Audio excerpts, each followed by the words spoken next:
naik lagi ya? Hah? Iya ya. Ini nih kalau kebijakan publik dia buat nggak berlandaskan nilai-nilai Pancasila.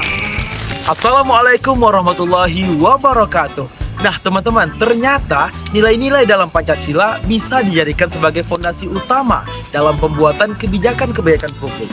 Kami dari kelompok 5 akan menjelaskan bagaimana Pancasila dijadikan sebagai landasan untuk pembuatan kebijakan-kebijakan publik. Dalam video ini, kami akan menjelaskan tentang pengertian dasar, implementasi nilai-nilai Pancasila, tantangan, serta solusinya. Yuk kita masuk dalam pembahasan pertama yang akan disampaikan oleh Latif Fauzi Assalam. Oke, terima kasih Elmi. Nah teman-teman, sebelum kita masuk lebih dalam, yuk kita kenali dulu apa sih yang dimaksud dengan kebijakan publik.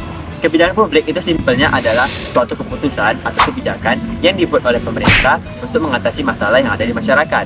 Contohnya seperti pendidikan gratis atau bantuan dana sosial. Lalu, apa hubungannya dengan Pancasila? Pancasila itu ibaratnya moral kompas kita nih. Setiap kebijakan yang dibuat oleh pemerintah harus sejalan dengan nilai-nilai yang ada di Pancasila. Mengapa demikian? Karena Pancasila itu adalah dasar negara kita yang mengandung nilai-nilai luhur bangsa. Nah, bagaimana implementasi nilai-nilai Pancasila terhadap kebijakan publik? Itu akan disampaikan oleh rekan saya, Hafiz. Nah, saya Hafiz. Sekarang kita akan membahas implementasi 3 sila yang pertama dalam kebijakan publik ya. Yang pertama itu sila ketuhanan yang Maha Esa.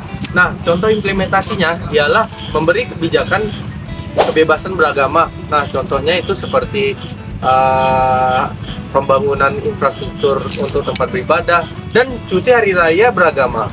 Kedua, yaitu sila kemanusiaan yang adil dan beradab. Contohnya ialah kebijakan anti-diskriminasi dalam pelayanan publik dan perlindungan HAM untuk setiap kebijakan. Nah, yang ketiga yaitu sila persatuan Indonesia. Ini kita bisa lihat dari kebijakan yang memperkuat persatuan seperti pertukaran pelajar dan juga pembangunan infrastruktur yang merata di setiap daerah. Selanjutnya, teman saya Peter akan melanjutkan pembahasan dari implementasi keempat dan kelima.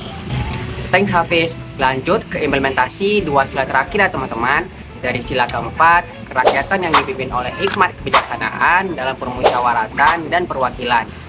Di sini contoh konkretnya adalah musrenbang atau perencanaan pembangunan daerah. Di sini masyarakat bisa ikut andil untuk menyumbangkan ide-ide mereka untuk perencanaan pembangunan di daerah mereka. Terus untuk keadilan sosial bagi seluruh rakyat Indonesia.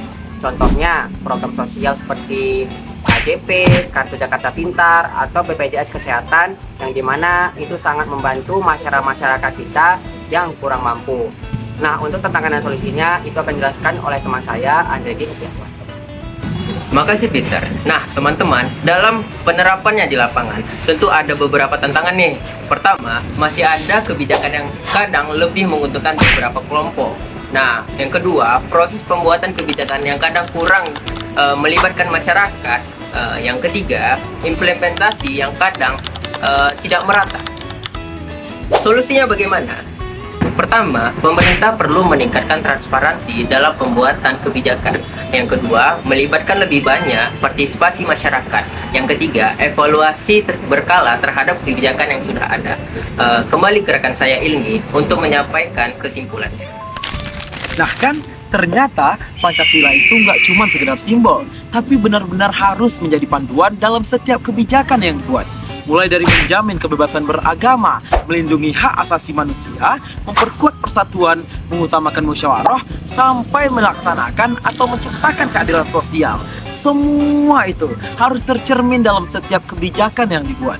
Demikian presentasi dari kelompok kami. Jika ada pertanyaan, tanggapan, ataupun sanggahan, pergi ke pasar membeli denim, pergi pasarnya ke pasar bawah. Silahkan tuliskan nama dan NIM, yuk kita diskusi di kolom komentar di bawah. Demikian dari kami, billahi fisabilil haq, fastabiqul khairat.